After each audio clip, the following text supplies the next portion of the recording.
3. Bom dia, sexto ano. Acabamos de sair do Egito Antigo, grandes civilizações ou primeiras civilizações, e vamos entrar em Grécia, tá? Eu quero que vocês assistam esse vídeo e assistam o vídeo da TV Escola que eu vou postar o link, tá? Primeira parte. E vocês vão fazer o exercício do livro, tá? Os primeiros exercícios. Vocês vão fazer a primeira e a segunda parte, a segunda página de exercícios sobre Grécia, tá? Eu não sei a data precisa, a página precisa. Vocês podem dar uma olhada lá e entrem em Grécia, tá? E vocês procuram a primeira e a segunda página e façam. Bom, a Grécia, assim como as civilizações da Mesopotâmia, assim como o Egito, tá? Também é uma das civilizações mais antigas e estudadas, tá? Que surgiram primeiro.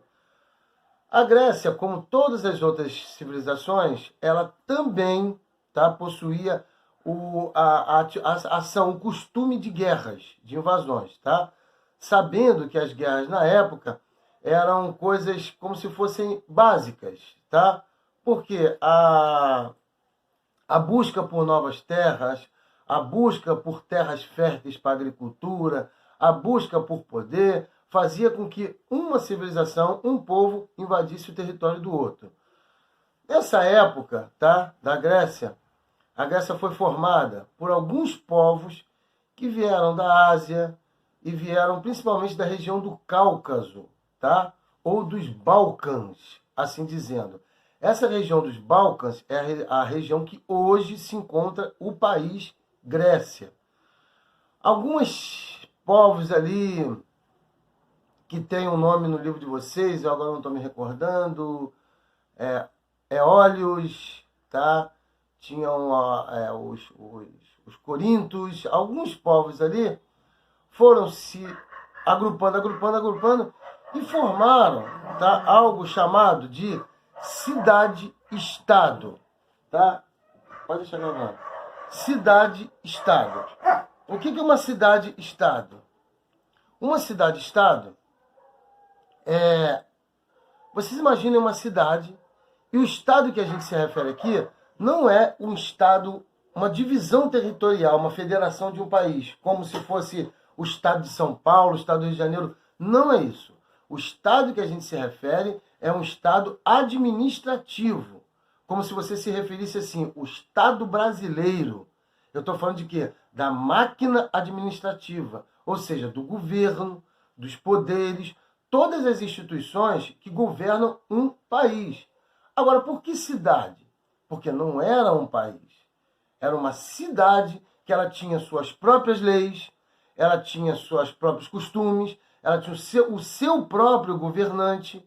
Então, era uma cidade que ela se reclusava, ela se limitava como se fosse um verdadeiro país. Por isso o nome de cidade-estado. Tá ok? Isso tem mais explicações no livro de vocês. Eu quero que vocês façam esses exercícios sobre cidades-estados, tá? Essas cidades-estados, elas eram próximas, tá? Por exemplo, na Grécia, nós tínhamos Esparta, nós tínhamos a Macedônia, nós tínhamos os Corintos, nós tínhamos Tebas, e uma cidade muito importante que hoje é a capital da Grécia, chamava-se Atenas, tá? Essas cidades, elas possuíam as suas leis, o seu governante, e elas não se misturavam com outra, a não ser em uma guerra que uma vencia e anexava-se à outra.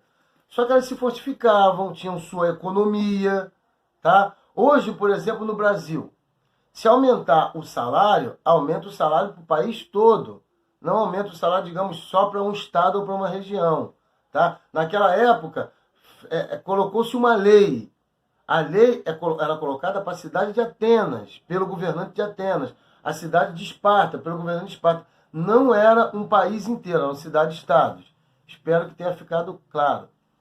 Os gregos, tá, foram os primeiros a começar a pensar em coisas do tipo filosofias, coisas do tipo,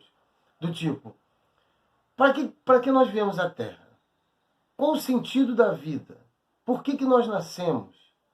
Nós nascemos para nascer, para trabalhar, para fazer o bem, para várias coisas.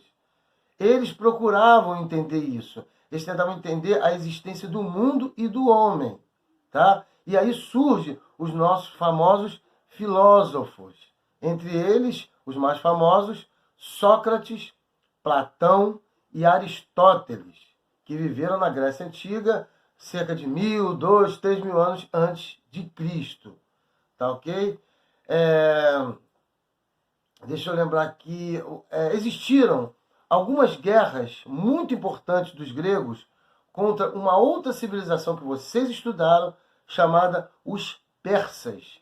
Tá? Vocês vão ver lá, os persas tinham o seu rei Dário e logo depois o seu filho Xerxes, tá? Que foram os reis que dominaram grandes invasões da Grécia, e a Grécia também lutava com grande coragem. Inclusive, a Grécia teve uma cidade caracterizada na época por produzir grandes guerreiros, que era a Esparta. Se alguém nunca viu um filme, eu indico um filme chamado 300, que foram 300 guerreiros espartanos, bem treinados, tá? Eram treinados desde os 12 anos de idade para ser guerreiro, que venceram uma dessas batalhas contra os persas. Bom, o último ponto que eu quero que vocês entendam nessa aula é o seguinte: a criação da literatura, tá? Existiu um homem, tá, chamado Homero, tá? Que inclusive, ele divide o período da Grécia clássica, da Grécia Antiga, em dois, tá? O período pré-Homero e o período pós-Homero, tá? Porque é o seguinte: como que se escreve um livro hoje? Você tem um livro de ficção, um livro de história, de aventura, um romance. Você tem uma ideia e você vai lá e escreve, tá? O vampiro da minha escola e tal, você cria. A primeira pessoa que se sabe na história da humanidade que fez isso foi Homero na Grécia. Ele escreveu duas literaturas. A primeira chamada Odisseia, que foi a aventura de Ulisses, um rei grego que lutava contra monstros, bruxas e tudo mais. E a segunda foi Ilíadas, que conta a famosa história da Guerra de Troia. Tá? Foram duas literaturas. Homero escreveu isso em tábuas de pedra. Tá? Pegava-se argila mole, desenhava-se com um pedaço de prego e depois botava-se para secar. Ou então, na própria argila já dura, ele ia batendo e escrevendo. Algumas dessas pedras ainda existem hoje em museus lá em Atenas, na Grécia, na França, no Museu do Louvre, no Museu do Tombo, em Portugal, na Torre do Tombo, tá? Mas não completas. Mas são fontes que comprovam a criação de Homero nas primeiras literaturas do mundo. Outra coisa que eu quero que vocês vejam também, tá bom? Então, mãos à obra, assistam o vídeo da TV Escola e façam os exercícios que tem lá. Se eu não me engano, é a primeira e a segunda página do livro de vocês que fala sobre Grécia, tá? Aí vocês façam os exercícios sobre as guerras da Grécia, a filosofia grega, a cidade-estado, as cidades-estados, tá? E principalmente o período de Homero, tá ok? Obrigado, até a próxima.